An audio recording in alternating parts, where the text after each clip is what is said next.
focusing on the passage that I read this morning, chapter 2, verses 15 to 17. So let me begin by asking you a few questions. What do you love more than anything else in this world? Who is the person, or what is the activity or the object that you spend the largest amount of your time pursuing? What are your passions in life?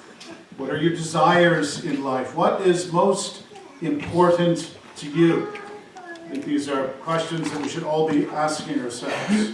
Because no matter who you are, you love someone, or you love something, or you love some activity. None of us are without love. Maybe you just love yourself. But none of us are without love. We love someone, we love something, we love some object or activity. You may love your job, and so you pour your heart and your soul into your job because you want to do the best job that you possibly can. Maybe you have a hobby that you love, and so you spend hours upon hours developing this hobby because it's something that you delight in. Maybe you love your community, and so you spend copious amounts of time and energy serving the community, trying to make it a better place for people to live. Maybe you love doing nothing. That actually is the goal of a lot of people. You love doing nothing, and your goal in life is to have enough money so that you can do nothing with the money that you have. And but we all love someone, or we love something, or we love some activity, or we love no activity, but we all value things. In John's letter, we hopefully have seen up at this point that John is talking a lot about love. John is the apostle of love, and he talks about love throughout the letter. And he makes it very clear, for example, in chapter 2, and verses 3 to 5, for example, that we are to love God. Certainly that's clear in the letter, that we are to love God. And so let's look at a couple of verses here, verses 3 to 5, where he says, "And by this we know that we have come to know him," that is to know God, "if we keep his commandments. Whoever says, 'I know him,' but does not keep his commandments is a liar. The truth is not in him. But whoever keeps his word, in him truly the love of God is perfected." So the evidence, we're called to love God, and the evidence of loving God is that we desire to obey him. We desire to live according to his commands. We desire to please him in our lives. This is the evidence of loving God. If I say I love the game of soccer, but I never watch soccer, I never attend any matches, and if you speak to me, I never really speak about it, but I claim to love soccer, you would be right to claim or to question my claim to love soccer. Because if I loved it, I would probably know some of the players and the teams, and I would be following the game. If I say I love my wife, and yet I speak to my wife disrespectfully, and I don't treat her in the way that she should be deserved as my wife, and I don't spend any time with her, you would be right to question whether or not my claim to love my wife in actual fact was true. If I said that I loved the law, and yet I was always breaking the law, then you would be right to question my claim that I love the law. So if I claim to love God, but I continue to live in a way that is contrary to his will, contrary to his law, contrary to his word, then you would be right to question whether or not I truly love God. So John makes it abundantly clear that those who love God, this is going to be seen in the life that they live. But he also emphasizes in his letter the fact that we also are called to love our brothers, our sisters, or as Jesus put it, we're called to love our neighbors. And so we have this vertical love where we are to love God, and that's evidenced in the life. But we have this horizontal love where we're to love one another, and that too is something that's going to be evidenced in the life. And so the emphasis in John's letter really lies at the very heart of the law of God, doesn't it? Remember when Jesus boiled the entire law of God down into 2 commands, what did he say? Love the Lord your God with all your heart, soul, mind, and strength, and to love your brother as yourself. And he says this essentially is the heart of the law of God, that you love God and that you love other people. And this is John's emphasis. And if we are to love God with all of our heart, soul, mind, and strength, this requires effort. It requires the expenditure of energy and time. It requires that we read His Word. It requires that we seek to apply that Word to our lives. It requires that we seek to live out that Word in our day-to-day living. And if we're to love our brother or our sister or our neighbor as ourselves, then that also requires the expenditure of time and money and energy. And if we say we love our brothers and our sisters, but we never do anything for them, then, well, the evidence is that we don't actually love them. And so love God, love people. The evidence of that is seen in the choices that we make. Now, in our text this morning, going back here again to chapter 2 and verse 15, not only does John teach us that there are things we should love, we're to love God and to love people, but he also tells us that there are things that we should not love. And that's what we're looking at this morning. And if you look at verse 15, he says, do not love the world or the things in the world. Now, the word world is used in a variety of different ways in the New Testament. And if we're to understand exactly what John is talking about here, then we need to at least look at a few of the different uses of the term world, because it doesn't always mean the same thing. So what is John not talking about here? What is he not exhorting us to hate or not to love? Well, first of all, he's not talking about creation. He's not talking about the created world. God created the world, all that we see around us. God created the sun, the moon, the stars, the water, the plants, the fields, and everything in the fields and in the forests. He created mankind. He created all of these things. And all that is around us is defined in the Bible as the created world. So we refer to the world in which we live as the world. And the world, of course, is a good thing. Psalm 19, the psalmist says, the heavens declare the glory of God. The sky proclaims the work of His handiwork. Day after day I pour forth speech. Night after night it displays knowledge. There is no speech, nor are there words whose voice is not heard. Their voice goes out into all the earth, their words to the end of the world. In other words, no matter where you live in the world, you see the creation of God, the nature of God. And Paul tells us there's nothing wrong with the created world. Now, when I say there's nothing wrong with the created world, there is in the sense that it's under a curse. And the world was better before the fall of man, clearly. When God created the world, He said it was good, it was very good, and it lost some of that goodness after sin came into the world and corrupted the world around us.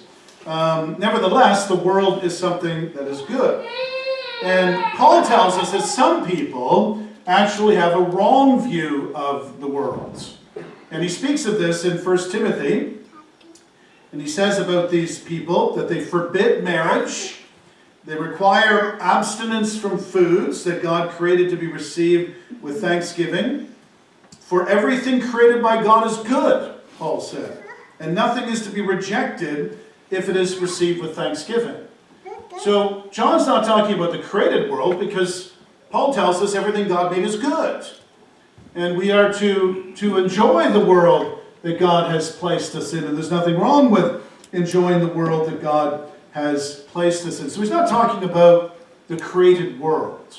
That's not what John has in mind. Now, another thing John doesn't have in mind is marriage and family. Marriage and family. As we read in 1 Timothy, it is the deceivers who forbid people from marrying and require abstinence from certain foods. God created marriage, and God created family. It was God that made man, both male and female, and it was God who told us to be fruitful and multiply. And so family and marriage is an institution, if we can use that term, that has been established by God. And it is something that we as Christians should support. And so John's not telling us to stop loving our families. He's not instructing husbands to stop loving their wives or wives to stop loving their husbands. He's not telling us that we should stop loving our children or the whole idea of family and relationship. And I know there are some Christian denominations that actually don't let their leaders get married, and I think that this is a wrong view of family and marriage. That to forbid a man from marrying or a woman from marrying is something that really should not be done. So Paul makes it clear. Now Paul does make it clear that single life, there's benefits to single life, but he doesn't impose that on people. And he assumes that the vast majority of people are actually going to be married. So marriage is good. Family is good. And we as Christians need to love marriage and love family and promote marriage and promote family in society. So John certainly doesn't have that in mind when he tells us not to love the world. Thirdly, so the first one is creation, the second is marriage and family. Thirdly, he's not telling us to not love government. Now this is a little bit more difficult to swallow maybe, but that's not what he has in mind. He's not telling us that we should hate government. Some Christians actually forbid their people from participating in the political process because they believe that politics is a worldly institution. Christians should not participate in it. So groups like, traditionally anyway, the Mennonites and the Hutterites and the Amish and the Plymouth Brethren, groups like that, they don't allow their people to participate in government. But this is, I don't believe it to be right, and I don't think it's biblical. The Bible actually describes government as something that is good. And believe it or not, government is a gift from God. Now, I'm the first one to stand up before you this morning and to say, with respect, because we need to respect our leaders, I believe that we are experiencing the worst government that we've ever had in the history of our country. I believe that. But it's better than no government at all. It's better than no government at all. Imagine how terrible our lives would be if there was no government. So even though I can look and say that our government falls far short to where I think it should be, it's better than no government. Government's a gift from God to restrain the wicked actions, the wicked hearts of human beings. And so it's a good thing. We have laws against murder, so we won't murder one another. And if that law were struck down, that's exactly what would happen. People would start killing one another. So this is a good thing. Paul said in Romans 13, let every person be subject to the governing authorities, for there is no authority except from God, and those that exist have been instituted by God. Therefore, whoever resists the authorities resists what God has appointed, and those who resist will incur his judgment. So we need to be very careful. We need to love the institution of government, even if we're not happy with the government that we have. This is a gift from God. And so he's not telling us we should not love government. We should love government. We should participate in government. We should promote good government. We should, as Christians, should really be participating in all the life of the government, as long as we don't have to compromise our convictions to do it. But we certainly should participate in this way. So we can thank God for creation, and we can thank God for marriage, and thank God for family, and thank God for government. We can love marriage and love family, and we can love the creation, and we can love government. Now I know that can be twisted. That can become sinful too if family becomes your only desire or government becomes your passion. I know that can become sinful. But that's not what John's talking about here. He's not telling us to hate these things that God has declared are actually good. So what does John mean when he is saying here that we are not to love the world? Well, he's speaking here of the world of sin. He's talking about the world that is filled with lust and pride. He's talking about the worldly system. He's talking about the anti-Christian system that governs this world. People in a state of hostility. He's talking about not loving the activities, the sinful activities of the world. He's telling us that we shouldn't be absorbed in this world and the things of this world. I mean, creation itself is a good thing. We should love creation. But we live in a time when people are worshiping creation. The whole environmental movement, and don't misunderstand me, as Christians, we should be environmentalists.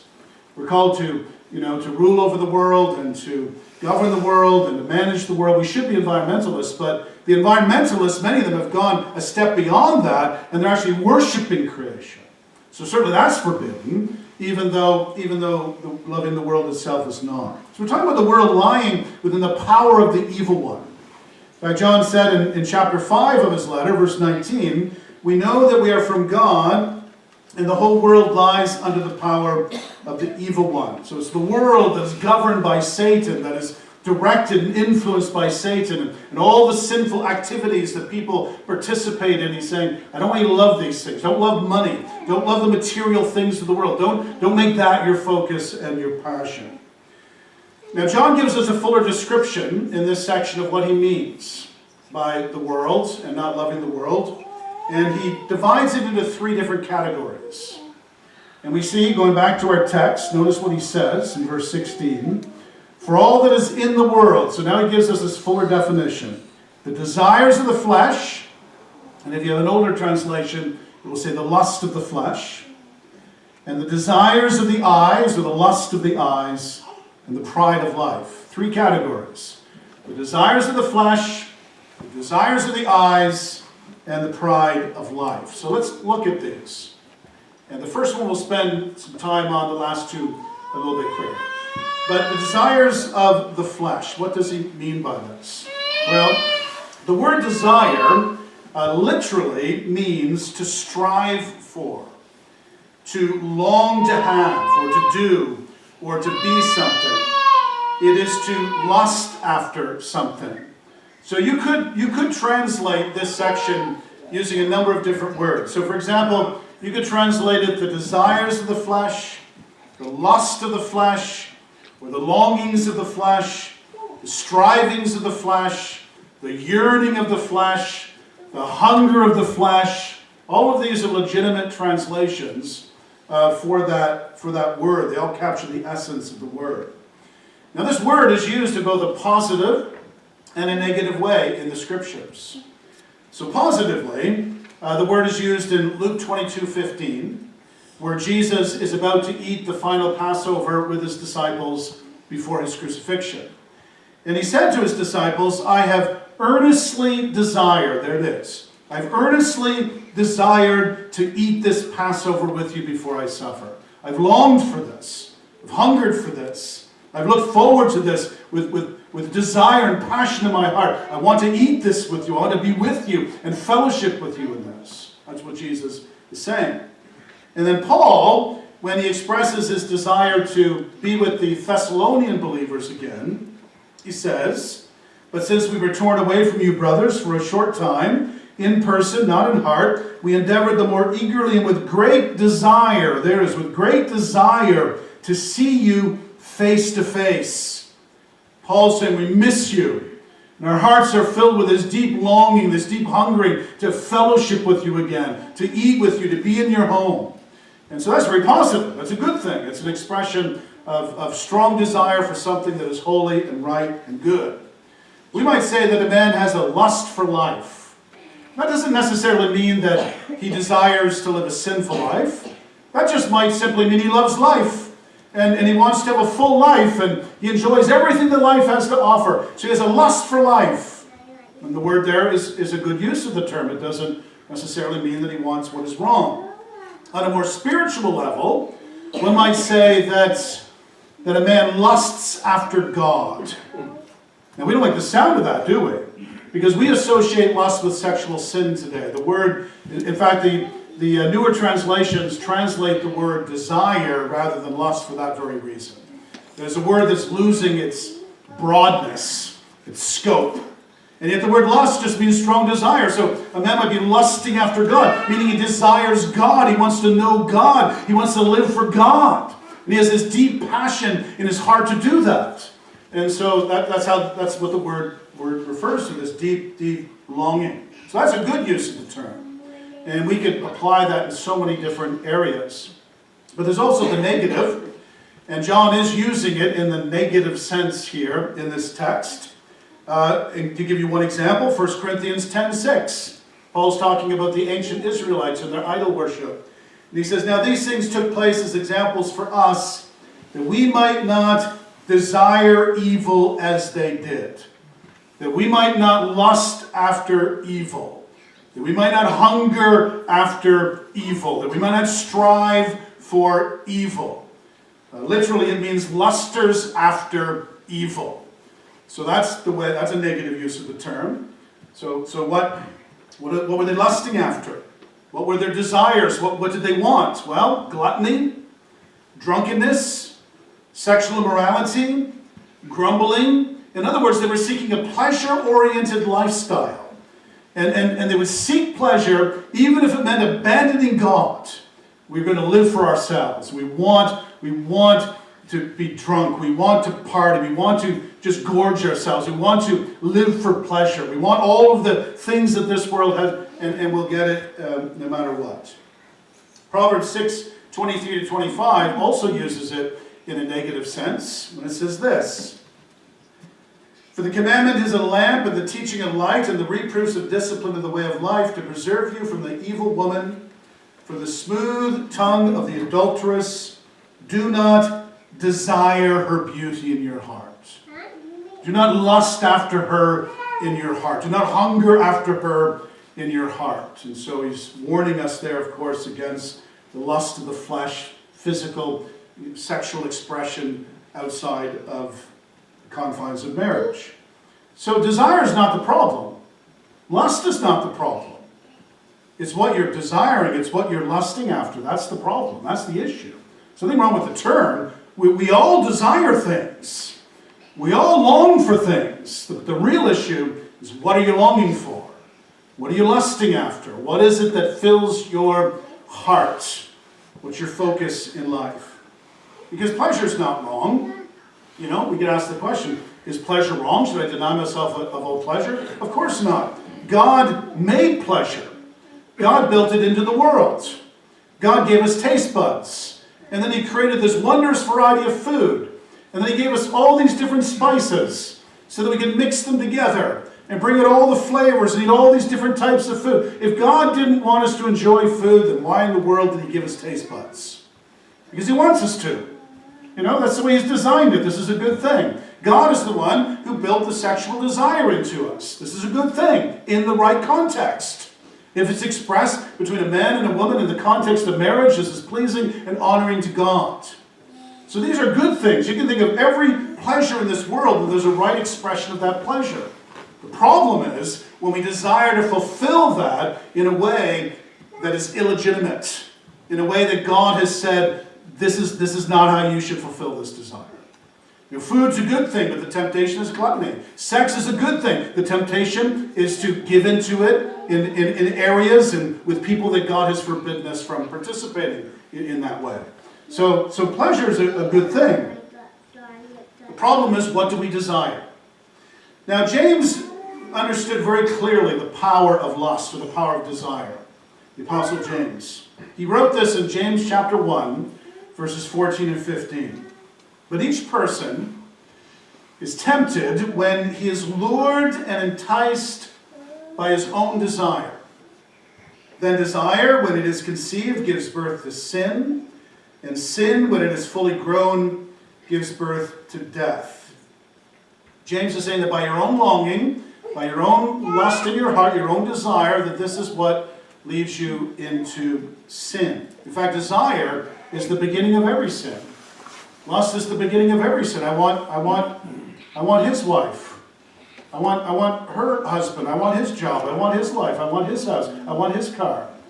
I want this pleasure. I want that. I want. You know, that's the issue here. It starts with desire. And James understood that. So the heart desires something, and then we're led into sin. In fact, this is the order. Desire leads to sin, leads to death. That's what James is telling us. Desire leads to sin, leads to death. I mean, think of the first sin that Eve had committed in the Garden of Eden, when the serpent came and he tempted her. It says, when the woman saw that the tree was good for food, and that it was a delight to her eyes, and that the tree was to be desired to make her wise, she took of its fruit and she ate. She desired the fruit, she ate the fruit, and then death entered into the world because of that sin. And she gave to her husband, it says as well, and he ate it, and death enters into the world. Think of the story of Achan in the Old Testament. You remember when Israel, under the leadership of Joshua, they were going into the promised land, they were taking the city of Jericho, the first city they took when they entered the promised land. And God had said that everything in the city was to be devoted to God.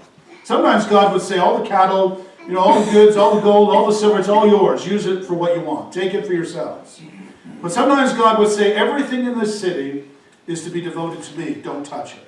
And that's what he said about Jericho. But then Achan, when Achan was in the city, it says, when he saw the spoil, a beautiful cloak from Shinar and 200 shekels of silver and a bar of gold weighing 50 shekels, I coveted them, he says. I desired them. I lusted after them. I wanted them. So he took them. So he sinned. And he buried them in his tent. And then when he was found out, he, his family, even his cattle, and everything he owned was destroyed. His desire led to sin and ultimately led to death. And what about King David? King David, when he was standing on the palace roof and he looked down and he saw Bathsheba bathing. What does it say there? In the spring of the year, the time when kings go out to battle, David sent Joab and his servants with him and all Israel. And they ravaged the Ammonites and besieged Rabbah, but David remained at Jerusalem. It happened late one afternoon when David arose from his couch and was walking on the roof of the king's house that he saw from the roof a woman bathing, and the woman was very beautiful. And David sent and inquired about the woman. He desired her. And then it led to sin. He committed adultery with her, and that led to death. Death of the child that she conceived. And if you look at the rest of David's life with his children murdering one another and rising up against him, just death was in the life of David because of that sin. So desire led to sin and led to death.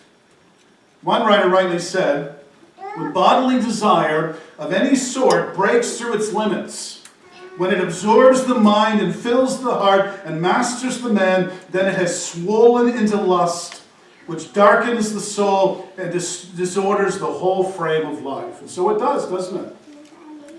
Remember when Satan tempted Jesus? He tried to stimulate the desire for first of all, to turn the stones into bread to satisfy his hunger. What did Jesus do? Well, he didn't do what Eve did.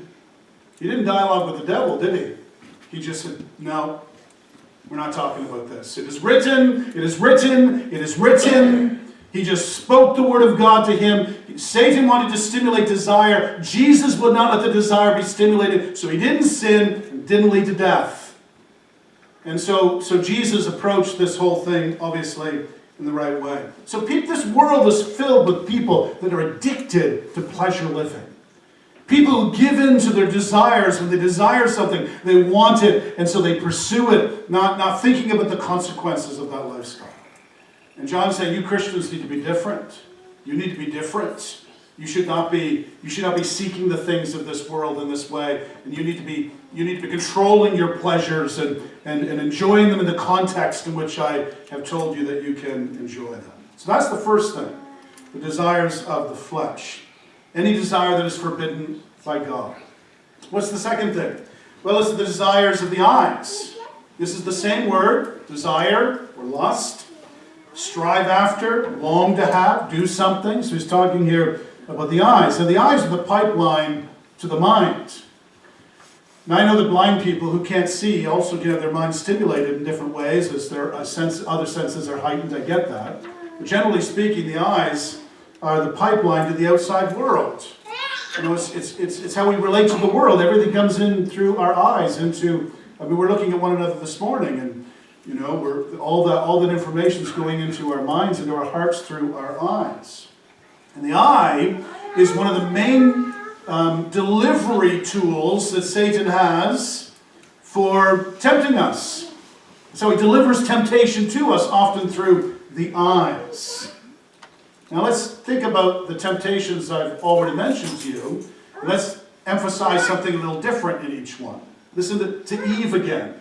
So the serpent tempts Eve, and let me just emphasize it a little differently than the last time. So when the woman saw that the tree was good for food, and that it was a delight to the eyes.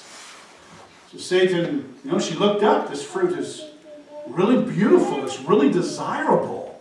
It's really luscious. I want to bite into this. And it was through her eyes that she was first, that the desire was stimulated. And then the desire led to sin and to death. What about Achan? Think of Achan again. Truly, when he was found out, he said, "Truly I've sinned against the Lord, the God of Israel, and this is what I did. When I saw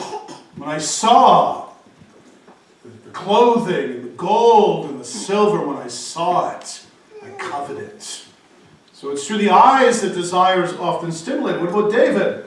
He's on the roof walking around, and then he saw from the roof a woman that was bathing, and then he sends for her because his desire was stimulated through his eyes. And how did Satan tempt Jesus? Again, the devil took him up to a very high mountain and showed him all the kingdoms of the world. Look at all of this, Jesus. Look what it is that I'm offering to you. Proverbs 23:31. Do not look at wine when it is red, when it sparkles in the cup and goes down smoothly. It starts with the look, doesn't it? Do not desire her beauty in your heart. So you're looking with your eyes. You see that she's beautiful. You're desiring it in your heart. Don't do that. Remember when Abraham and Lot, when they had to separate because their flocks were so large, they had to go in two different directions? It's very interesting. It says, "And Lot lifted up his eyes and saw that the Jordan Valley was well watered." So what did he choose? Sodom, Gomorrah, that valley. And we know the rest of that story, what ultimately happened to Lot with the death of his wife and the immorality of his daughters and everything that went with that. But it started with the eyes. He saw that it was well watered. The psalmist in Psalm 73. Psalm 73 is a really interesting psalm. It begins and it describes the psalmist, and he's a godly man, but he's looking at the wicked. He's looking at all the people that don't love God, and they're prospering, they're making money, they seem to be doing well. And then he's looking at his own life, and he's like, my life's no good. I'm persecuted, and things are going bad for me, and my life is really bad, their life is really good. I love God, they don't. And he says in the psalmist says, "As for me, my feet had almost stumbled. My steps had nearly slipped. For I was envy of the arrogant when I saw the prosperity of the wicked." With his eyes, he looked around him and said, "The wicked are prospering, I'm not." And then he began to question his whole life because he saw that. But then it says that he went into the presence of the Lord, essentially realized the ultimate end of the wicked, and that they'll be lost forever because they're living for this world. And he regained his spiritual equilibrium, and he was able to kind of go on in the strength of the Lord. Marketers are masters at selling people things, creating environments where people will buy. And car commercials sell a lifestyle. Drive this car, people will look, people will know you have wealth and class. They want to be your friends. If you're a young man, the women will be with you. Not just the women, the really good-looking women if you buy this car. And they sell the story, right? They sell the lifestyle to them. Beer commercials, the drinking, the partying, the young, good-looking people. There's no puking, there's no headaches, there's none of that. They don't show you that. They don't show you the day after when you feel like dying. They don't show you the alcoholics and the drunkards that destroy their lives and families and communities. They show you none of that, do they? They're selling you a lie, but they know. It's the eye. They're appealing to the eye and the senses, and they want to lead you astray. Gambling, laughing, and winning. You don't see the bankruptcy and the broken marriages. I just had a man, I think I mentioned him a few weeks ago, called me and he just lost all of his savings through gambling. And marriage fell apart. Older than me, he's in his 60s, and because of gambling. Diet programs. The perfect body. Who doesn't want the perfect body? Computers are scary. Like, I'm 57 years old. And I get this ad all the time of this 59-year-old buff guy that's going to teach me how to be buff. And I say, how do they know that it's the 59-year-old guy I want, and not the 25-year-old guy to train me? Because they have all that information, they know. But they're appealing to my eyes, right? Look at this guy. He's thin. He's got good pecs. Look at his arms. You could be like him. And so they appeal. This is the whole marketing industry. is they get us through our eyes. They lure you to spend your money with the promise of the lifestyle that will go with that, but they lie to you. They're lying to you. They're all lying to you. My son was actually going to go into marketing, but he couldn't, because you're just trained to lie to people, to get them to buy stuff that they don't need, and much of it that will ultimately destroy them. We must protect our eyes. We must protect our eyes. Like Job had said, I have made a covenant with my eyes. How then could I gaze at a virgin, meaning a young woman? I've made a covenant with my eyes. I will protect my eyes. I'll protect what goes into my mind. I'll protect what I watch and what I read and what I allow myself to see.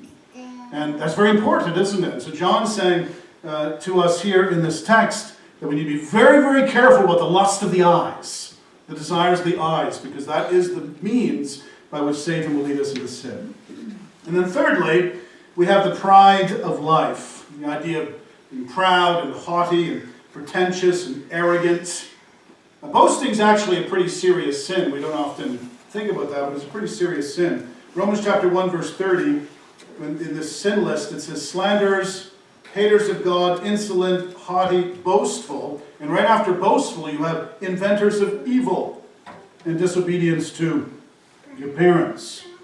This describes those who are unregenerate and deserve death because of their participation in those sins. Boasting is a sin that merits death. All sin merits death.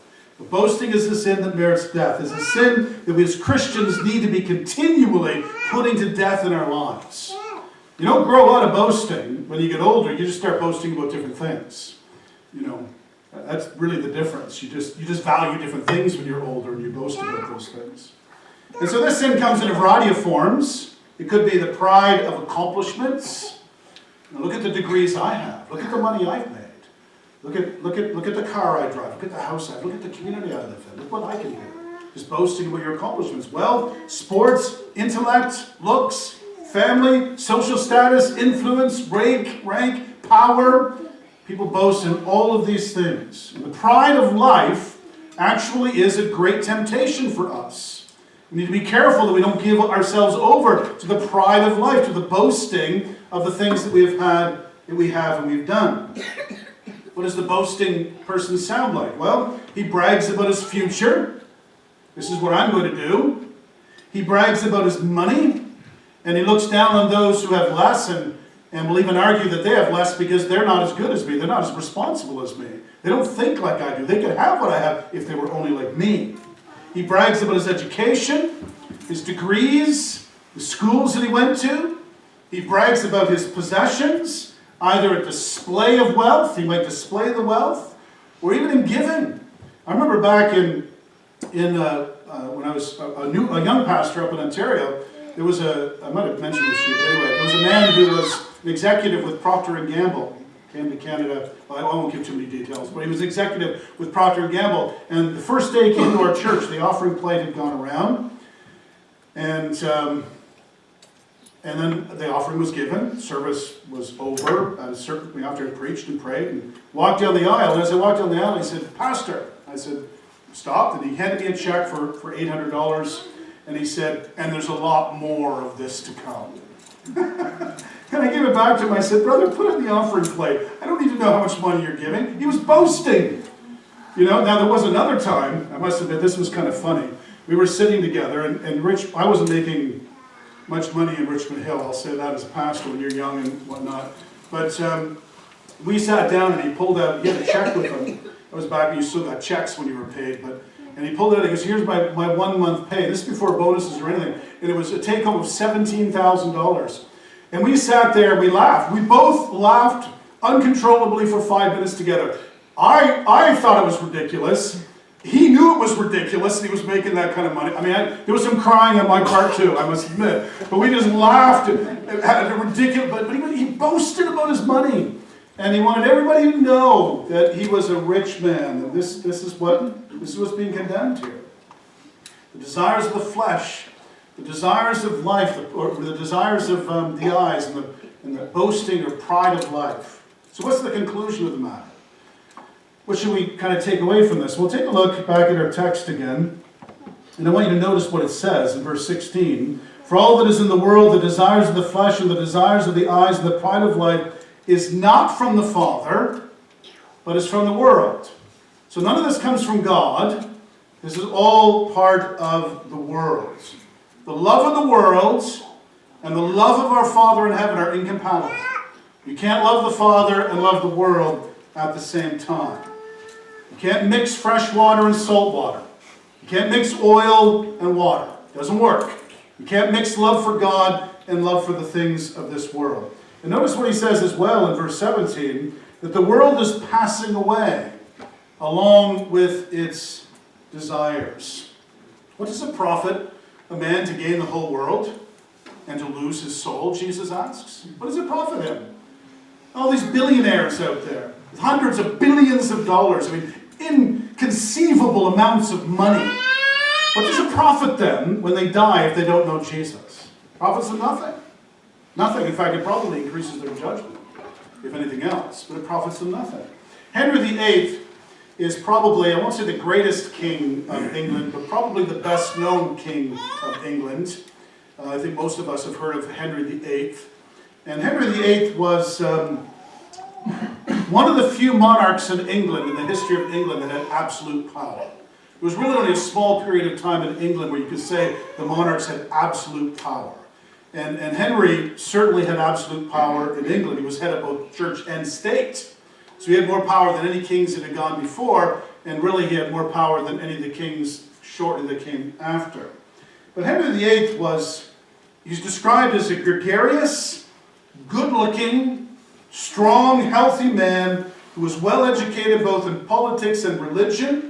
A contemporary described him in this way. His Majesty is the handsomest potentate I ever set eyes on. Above the usual height, with an extremely fine calf to his leg. I've never really described my calves before, but I will tell you this. If you look at a portrait of Henry VIII, he's got some fine-looking calves. I mean, if they painted them the way they are, they're just these beautiful, muscular calves, but so I guess it's true. But he had this extremely fine calf, his complexion very fair and bright, with auburn hair combed straight and short in the French fashion, and a round face, so very beautiful that it would become a pretty woman, his throat being rather long and thick. He was also a highly skilled musician, and people actually would listen to the king play, and they delighted in his compositions. He was the head of both church and state. He had absolute power. Everything this world had to offer, he had access to that. But he indulged in the sins of the flesh without bridle. As you probably know, he was married 6 times. Catherine, his first wife, seemed like a very honorable woman, but he wanted to get rid of her because he was lusting after Anne Boleyn. And so he gets rid of her, marries Anne Boleyn, and then has her head chopped off because he accuses her of committing adultery with her own brother. And so she's dead. And then he marries again. His 3rd wife died. And then he chops off the head of another wife. And another one dies. And another one lives only because Henry died. And Henry had mistresses. And he lived a self-indulgent, gluttonous life. He just grew and grew and grew and grew in size until he couldn't even walk because he was so large. He gave himself, he lived a sinful life for 56 years. And then he died. It's gone. Henry VIII had everything this world has to offer. And he's dead. And I can't make a judgment as to where Henry is, because I don't know if he repented an hour before he died or 2 hours before. Only God knows that. But I will say this, that based on the life he lived, this man probably died as an unrepentant man and lost everything.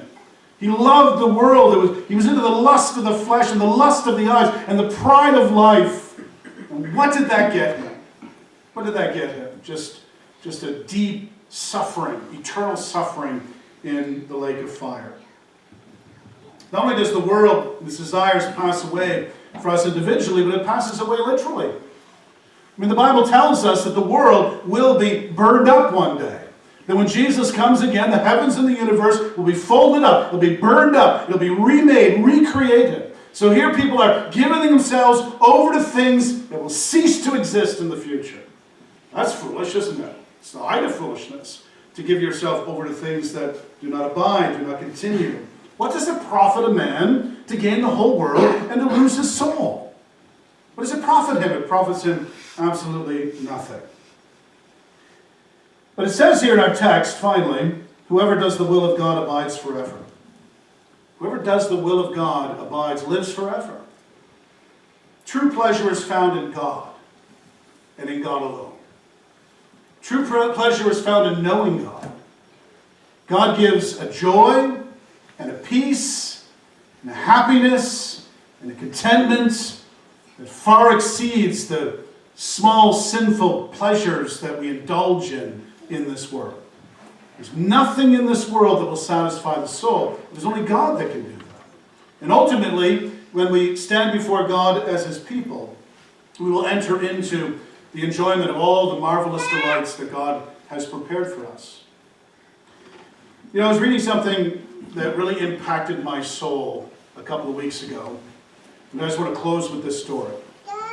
I want you to imagine a man, and just an ordinary man. He was he was an uneducated man. He was below average IQ, if we can use a modern way of defining people's intelligence. Below average, not a very good conversationalist. People didn't really spend a lot of time with him. They found him a little bit annoying. He worked as a janitor, which is a noble trade, but he worked as a janitor. And he was a Christian, loved the Lord, went to church, didn't often get invited into people's homes because, you know, those kinds of people where you're always working to keep the conversation going. You know, there's some people you get together with and the conversation is just natural and flowing and go on for hours. And then there's other people you're trying to, you know, he was kind of one of those. So he often didn't get invited over. He wasn't a very gifted man. He couldn't preach, he couldn't teach, was never an elder, never a deacon, didn't do much. He was just a very, very simple man. And then he got Alzheimer's or dementia. He went into a home. And the few people that did know him forgot him because he was in the home for several years. And after a number of years, he died. And when he died, there were only a few people at his funeral. The nurse that looked after him, a couple of old family members that were left, and maybe a few people that remembered him. Just a handful of people at his funeral. And then he was gone. I mean, like I said, the one thing about this man was that he was a believer in Jesus Christ. He knew him and was looking forward to seeing him. Now, when I think about that man, and I think about his eternal state, here's a man that nobody cared about, ordinary man, ignored, pressed on, just pushed off to the side. And yet he dies, and he enters into the presence of the living God.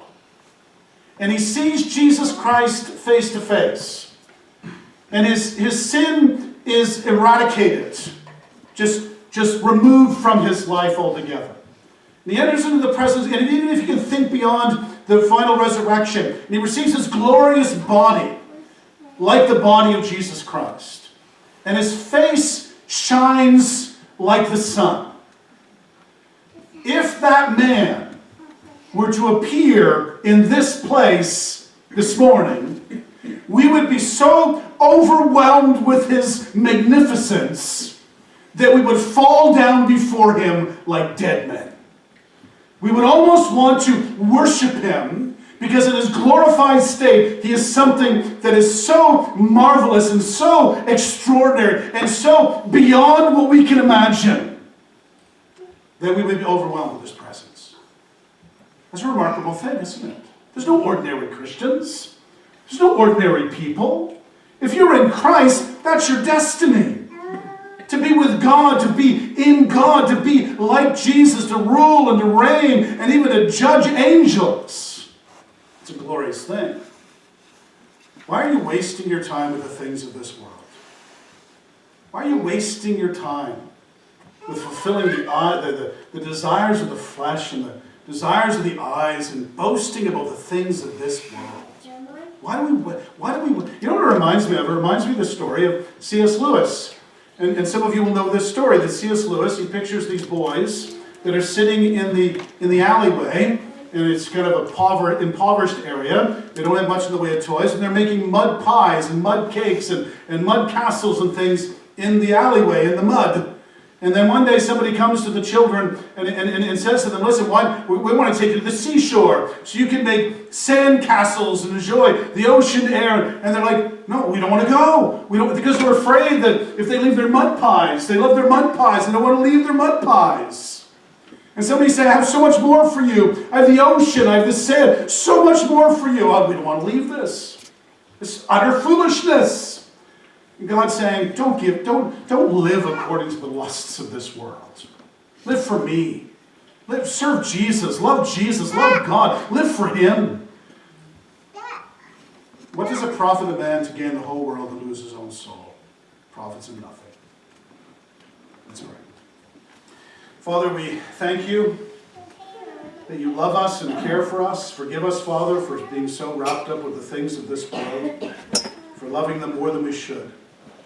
Father, help us to love you with all of our heart, soul, mind, and strength. Help us to love our brothers, our sisters, our friends, our family, our neighbors, as ourselves. And Father, we thank you that we have a glorious destiny. We look forward to the day when we're with you. And we just pray you would help us to live in light of eternity. If there's anyone here today who does not know you personally, may today be the day that they cry out to you in faith. We do ask this in Jesus' name. Amen.